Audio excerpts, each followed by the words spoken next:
hate Super Smash Bros. I have never supported a cash grab as big as Smash. Never. Jesus! Fine Jesus, Nintendo. Why would you put a 10-year-old against a giant crocodile? Super Smash Bros.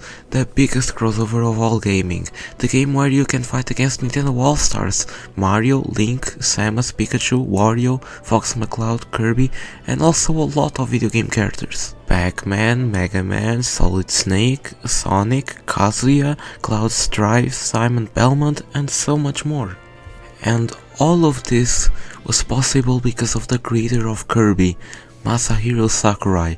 This man created Smash with his mere passion for Nintendo, and we need to thank him for that. Without him, none of this wouldn't be possible. Imagine living in a world without Solid Snake kicking ass at Villager from Animal Crossing. But before that, there was Dragon King, the fighting game. This was a game being developed by HAL Laboratory, and it was supposed to be a massive multiplayer fighting game for the Nintendo 64. But with characters like this, who would give a piss, right? So Masahiro Sakurai enters the picture and decides to make a tech demo for Nintendo characters fighting each other, and so with that, Dragon King got turned into Super Smash Bros. For the Nintendo 64. The game released in 1999 and it was a success. Everyone wanted to play Smash. If you won an N64 back in the day, there's a 25% chance that you had Super Smash Bros. It's not much, but it tells you something. Let's do it, let's play Super Smash Bros. Cool intro, nothing much to say. Whose silhouettes are these? If I had to guess, I'd say Luigi, Jigglypuff, Captain Falcon and Ness. I hope I'm wrong. We have different modes: one player game, training mode, break the targets, board the platforms, and versus mode. I'll be playing one player game and oh Jesus, what is this roster? Yeah, 8 base characters and 4 unlockable characters, making in total 12 characters for Smash 64. Mario, Samus, Link, Donkey Kong, Fox, Kirby, Yoshi and Pikachu are the characters that we start with. I'm picking Samus because she's the best character in the game. First off we fight Link, then 2v2, Giant DK, a team of characters, fighting Polygon team, and then Metal Mario. The best way to beat Metal Mario is to grab him and throw him out of the stage. This will save 2 minutes of your time. And then there's Master Hand, a disembodied hand as the final boss? What a coincidence! There was a disembodied hand on the opening of the game. It's a super easy boss, his movements are very predictable and avoidable, no problem beating that. The credits roll and... a new character? What could it be? It's Jigglypuff. Jigglypuff is such a odd character to be in the first Smash Bros, but sure, this was around the time the first gen of Pokemon was popular. There's 3 characters left. I don't know why, but I have a sudden urge to play Break the Targets. This was on one player game alongside Board the Platforms and it seems fun, let's try it.